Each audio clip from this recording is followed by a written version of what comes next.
Hi hello అండి అందరికీ నమస్కారం అండి ఫ్రెండ్స్. మన వీడియోలోనే టాపిక్ వచ్చేసి తెలుగు రాష్ట్రాలకు సంబంధించిన వెదర్ రిపోర్ట్ అయితే రావడం జరిగిందండి. అయితే రేపటి నుంచి కొన్ని జిల్లాలకు భారీ వర్షాలు చెప్తున్నారు. అయితే ఏ ఏ జిల్లాలకు ఈ వర్షాలు ఉంటాయి ఏంటి అనేది మన వీడియోలో క్లారిటీగా తెలుసుకుందామండి. వీడియో మాత్రం పూర్తి వరకు చూడండి ఫ్రెండ్స్, అప్పుడే మనకి పూర్తి సమాచారం అయితే తెలుస్తుంది. క్లియర్ చేయకుండా టాపిక్లోకి వెళ్ళిపోదాము. ఇక తెలంగాణలో ఎండల సెగ తగ్గుముఖం పట్టనుంది.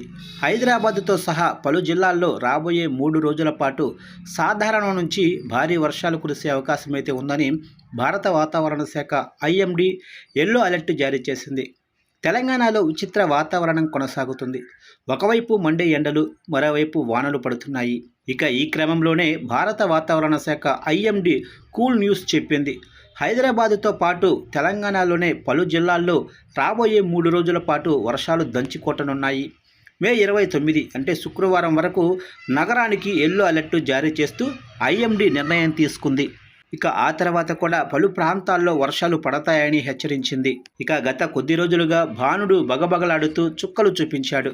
హైదరాబాదులో రికార్డు ఉష్ణోగ్రతలు నమోదయ్యాయి. ముషీరాబాద్ వంటి ప్రాంతాల్లో 42.2 డిగ్రీల ఉష్ణోగ్రత నమోదయ్యి నగరవాసులను ఉక్కిరిబిక్కిరి చేసింది. అయితే మంగళవారం రాత్రి నుంచి అక్కడక్కడ కురుస్తున్న వర్షాలు సీన్ మార్చేశాయి. సికింద్రాబాదు, అమీర్పేట, గచ్చిబౌలి, కూకట్పల్లి వంటి ఏరియాల్లో వాతావరణం చల్లబడడంతో జనం హమ్మయ్య అనుకుంటున్నారు. ఆకాశం మేఘావృతమై ఉండడంతో ఉష్ణోగ్రతలు కాస్త తగ్గే అవకాశమైతే ఉంది.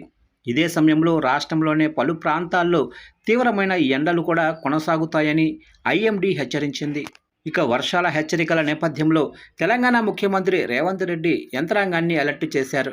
ముఖ్యంగా ధాన్యం కొనుగోలు కేంద్రాల్లో రైతులు నష్టపోకుండా చూడాలని అధికారులను ఆదేశించారు. కళ్ళాల్లో ఉన్న ధాన్యం తడవకుండా టార్పాలిన్ పట్టలను అందుబాటులో ఉంచాలని, కొనుగోలు ప్రక్రియను వేగవంతం చేయాలని స్పష్టం చేశారు.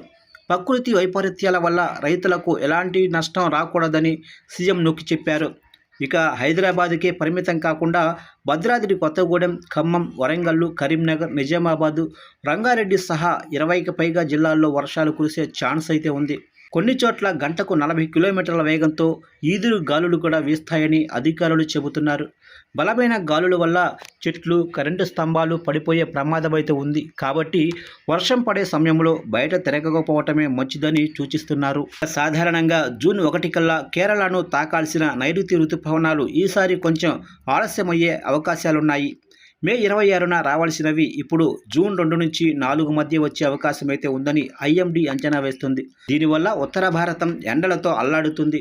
ఢిల్లీలో 45 డిగ్రీల దాకా టెంపరేచర్స్ వెళ్తున్నాయి. అయితే ఇప్పుడు కురుస్తున్న వర్షాలు కేవలం వాతావరణ మార్పుల వల్ల వస్తున్న ప్రీ మాన్సూన్ వర్షాలే అని ఈ రంగం నిపుణులు చెబుతున్నారు. ఇక ఆఫీసులకు వెళ్ళేవారు లేదా పనుల మీద బయట తిరిగేవారు తమ షెడ్యూల్ను వాతావరణానికి అనుగుణంగా మార్చుకోవటం బెటర్.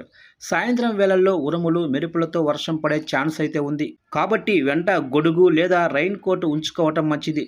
వాతావరణం ఒక్కసారిగా చల్లబడడంతో వైరల్ ఫీవర్లు వచ్చే ఛాన్స్ అయితే ఉంది. కాబట్టి హెల్త్ విషయంలో కూడా జాగ్రత్తలు తీసుకోవాలని అధికారులు సూచిస్తున్నారు.